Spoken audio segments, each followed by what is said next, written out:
invariably, we are affected. We are human beings after all. We are citizens of the country. So whatever is happening, whatever affects you and the other person affects us as well. I mean, I am very certain there are very few people in the industry, whether it's in the music industry or performing arts, broadly. I am almost certain there are very few people who are not affected by it, whether it's somebody you know personally or somebody who's associated with somebody that you know that kind of thing. And it's a spiral, yeah. I was sitting in the audience, and when you were playing Mountain Shade, and I saw everyone in the audience and responding, and young and old. Mao, when you write your music, do you write for specific people, or is you just write and hope it will have that impact? Firstly, I didn't write Mountain Shade, the music itself. Yes. I only wrote the lyrics to it, right?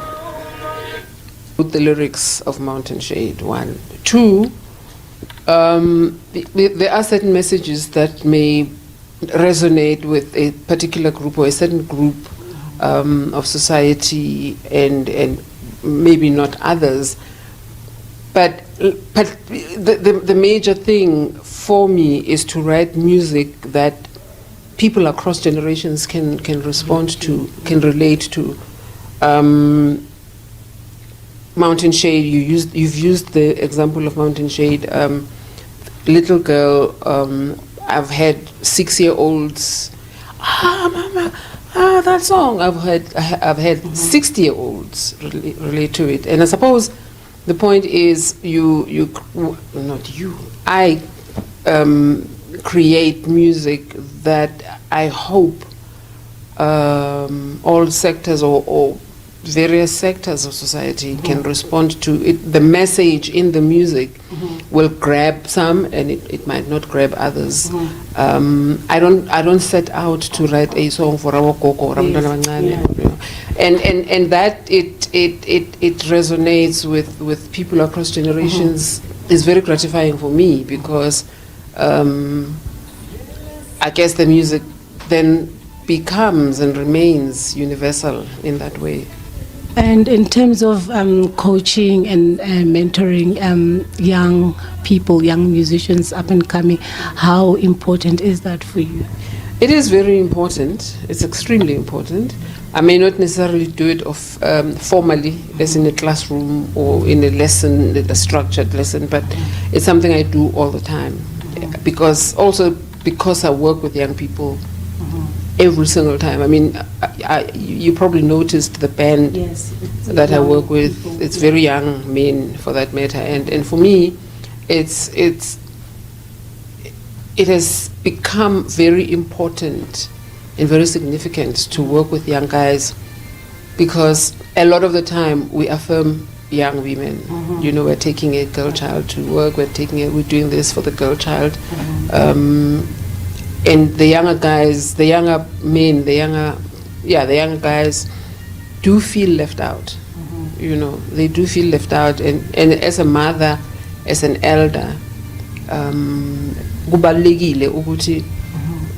we must engage them. We must understand what worries them. What is it about what's happening in this country that makes them uncomfortable, that makes them unhappy? How can we correct that? How do we fix that? And there's no. It's important to do it for young girls, but it's it's hard to understand how we expect to fix anything if we don't get to engage with the people that we perceive as being the problem in society, even as they may not necessarily be a problem per se, but and some of the things we say, they say the actions that we take are a manifestation of the thoughts in our heads, right? So we need not, as women, as mothers, as sisters, as aunts, as gogos, and so on, we need to check ourselves, Nati, and make sure ukuthi we protect ourselves in how we carry ourselves. I don't know if that makes sense. And I know what it, it may be like I'm talking nonsense because I will not pick up a knife and stab myself or pick up a gun and shoot myself. But you know how sometimes they talk about people talk about inja izokuluma because it senses ukuthi uyayisaba. And I find I wonder a lot of the time what it is that we need to do, right, to protect ourselves. And I think my sense is we need to check ourselves as well. We had a time when we had a rash of HIV and AIDS in this country, and a lot of the time, virtually all of the time, we're talking about HIV and AIDS this, HIV and AIDS that. And I think GBV also maybe, just maybe, might be also contributing. The thoughts in our minds around it may also be contributing.